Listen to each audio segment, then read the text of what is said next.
और इस बीच एक बड़ी खबर सामने आ रही है, रुक कर लेते हैं। हरियाणा के लिए क्षेत्रों के लिए राहत की खबर सामने आई है। आपको बता दें कई जगहों पर नदियों का जलस्तर कम हो गया है। इस वक्त की बड़ी खबर आपको बता रहे हैं। जलभराव वाले क्षेत्रों में राहत बचाव कार्य जारी है। हरियाणा के लिए क्षेत्रों के लिए राहत की खबर सामने आई। कई जगहों पर नदियों का जलस्तर कम हो गया है।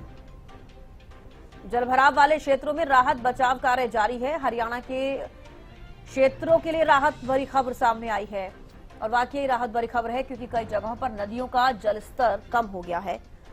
इससे पहले हम यमुना का जिक्र कर रहे थे कि दिल्ली वासियों के लिए बड़ी खबर, अब हरियाणा के क्षेत्रों के लिए राहत भरी खबर सामने आई है कि जो नदियां हैं उनका जलस्तर कम हुआ है। कई जगहों पर नदियों का जलस्तर कम होने से कहीं ना कहीं थोड़ा खतरा जरूर कम हुआ जलभराव वाले क्षेत्रों में, लेकिन राहत बचाव कार्य अभी भी जारी है। तो राहत भरी खबर हरियाणा के कुछ क्षेत्रों के लिए, कई जगहों पर नदियों का जलस्तर कम हो गया है जिसकी वजह से जो आसपास के इलाके हैं वहां पर एक राहत भरी खबर। हरियाणा के लिए क्षेत्रों के लिए एक राहत भरी खबर आपको बता दें कि कुछ नदियों के कई जगहों पर नदियों का जलस्तर कम हो गया है। जलभराव वाले क्षेत्रों में राहत बचाव कार्य जारी है। तो देखिए, जलस्तर कम होने से ही राहत भरी खबर इसलिए भी है क्योंकि आसपास के लोग जहां पर भी नदियों के किनारे बसे हुए गांव हैं वहां पर राहत भरी खबर इसलिए क्योंकि वो जो पानी है, जैसे कि आपने देखा लगातार जो ड्रेन है वो टूट रहे हैं, तटबंध टूट रहे हैं जिसकी वजह से खेतों में गांव में पानी जा रहा है, बाढ़ जैसे हालात बन रहे हैं। तो इसीलिए राहत भरी खबर है। कई जगहों पर नदियों का जलस्तर कम हो गया है जिसकी वजह से राहत भरी खबर हरियाणा में कई क्षेत्रों के लिए देखी जा रही है। महेंद्र सिंह जुड़ गए हैं हमारे साथ। महेंद्र, देखिए कई जगहों पर नदियों का जलस्तर कम हुआ है और नदियों के किनारे जो गांव बसे हुए हैं, जो खेत हैं, कहीं ना कहीं राहत भरी खबर उन सबके लिए। बिल्कुल चविष्का, देखिए जिस तरह से बीते 3 दिनों से मौसम थोड़ा खुश्क हुआ है और बरसात नहीं हो रही, इसका असर पहाड़ी क्षेत्रों में भी देखने को मिला है और मैदानी इलाकों में भी देखने को मिला है। जहां मैदानी इलाकों की बात करें कि खेत जो थे फसलों से वो पानी से भरे हुए थे, उनमें पानी की निकासी अब हो रही है। धीरे धीरे पानी जो है वो खेतों से उतर रहा है। इससे उम्मीद है कि फसल जो खराब होने का जो दायरा था वो शायद कुछ कम होगा। उसके बाद बात करें हम पहाड़ी क्षेत्रों में, जिस तरह से बरसात अब कम हुई है तो नदियों का जलस्तर है वो काफी कम हो चुका है।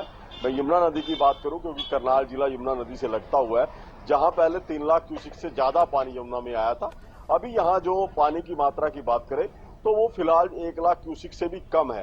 यानी कि यमुना का जो दायरा है, जो पहले 1 किलोमीटर से ज्यादा में बह रही थी, अब वो दायरा सिमटता जा रहा है। कहीं ना कहीं लोगों के लिए और खासकर वो ऐसे गांव जो यमुना तट से सटे हुए हैं, यमुना किनारे पर बसे हुए हैं, उनके लिए राहत की खबर है कि अब शायद जो बाढ़ का खतरा उनको लगातार बना हुआ था वो अब शायद टल चुका है। हालांकि मौसम में अभी एक बार फिर परिवर्तन होगा क्योंकि जिस तरह से आज ह्यूमिडिटी के स्तर की बात करूं तो 90% से ज्यादा ह्यूमिडिटी है। तो मौसम विभाग की तरफ से बताया गया कि आने वाले कुछ दिनों में एक बार फिर से बरसात का दौर होगा।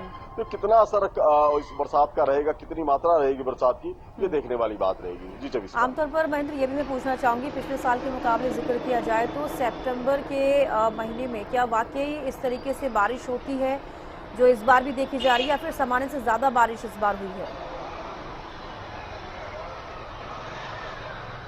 बिल्कुल चविष्का, देखिए मौसम के स्पेल की बात करें, चाहे हम सर्दी की बात करें, गर्मी की बात करें या बरसात की बात करें, तो मौसम का जो स्पेल है वो काफी बिगड़ा हुआ और काफी परिवर्तित दिखाई दे रहा है। क्योंकि बीते सालों की बात करें हम तो जो करनाल जिले में करीब 350 mm बरसात होती थी, लेकिन इस बार ये जो आंकड़ा है वो 425 के आसपास है। यानी कि करीब 30% बरसात वो अधिक हुई है। और उसमें भी यदि हम बात करें कि अगस्त और जुलाई महीने में ज्यादा बरसात देखने को मिलती थी, लेकिन इस बार उल्टा जो है दिखाई दिया है मौसम का मिजाज कि सितंबर महीने में ज्यादा बरसात हुई है बनस्पत हम जुलाई की बात करें।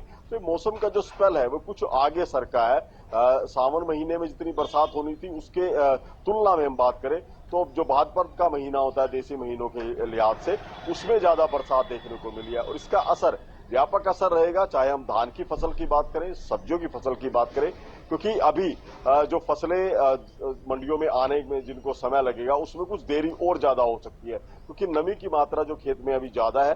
तो ऐसे में फसल कटाई में भी करीब हफ्ते से 10 दिन की देरी होगी। जी चविष्का। लेकिन महेंद्र, जिस तरीके से हालात बने हैं, नदियों का पानी जब ओवरफ्लो हुआ कई ऐसे खेत हैं जो जलमग्न हो गए हैं, फसलें खराब हो गई है, तो ऐसे में किसानों को काफी नुकसान हुआ है।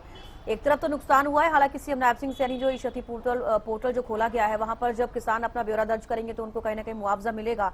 लेकिन दूसरी तरफ बात करें, अगर फसलें इतनी खराब हुई है तो कहीं ना कहीं महंगाई बढ़ती हुई नजर आएगी, सब्जियों के रेट बढ़ेंगे और फसलों के जो भी फसलें उगाई जाती हैं उनके रेट बढ़ते हुए नजर आएंगे।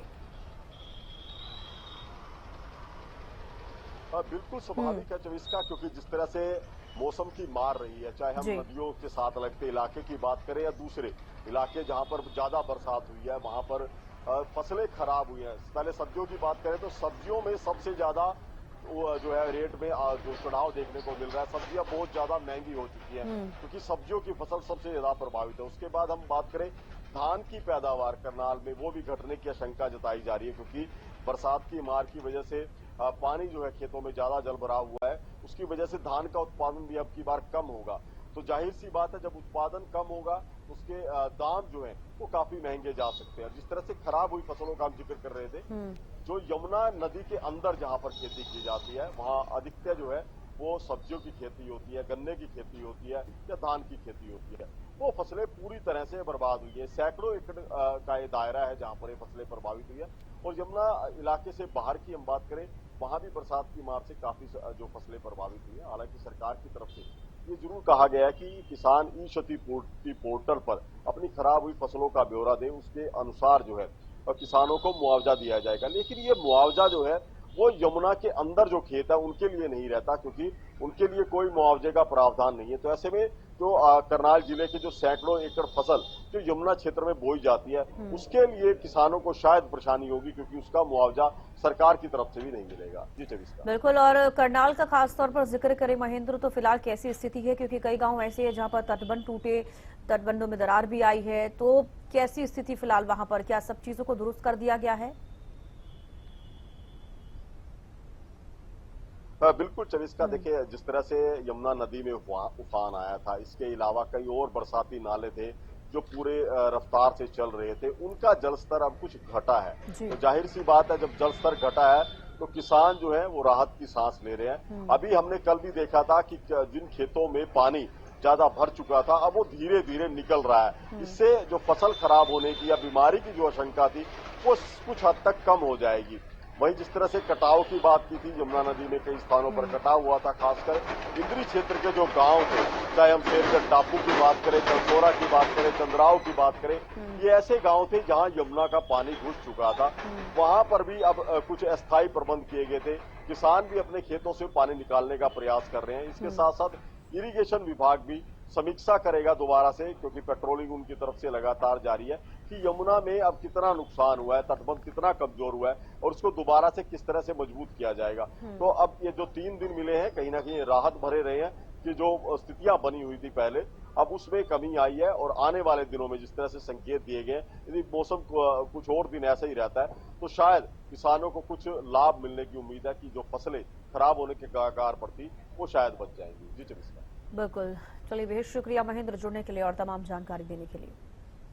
तो देखिए, आपको बता दें कि नदियों का जलस्तर कई क्षेत्रों में कम हुआ है, इसलिए हरियाणा में भी राहत की खबर है।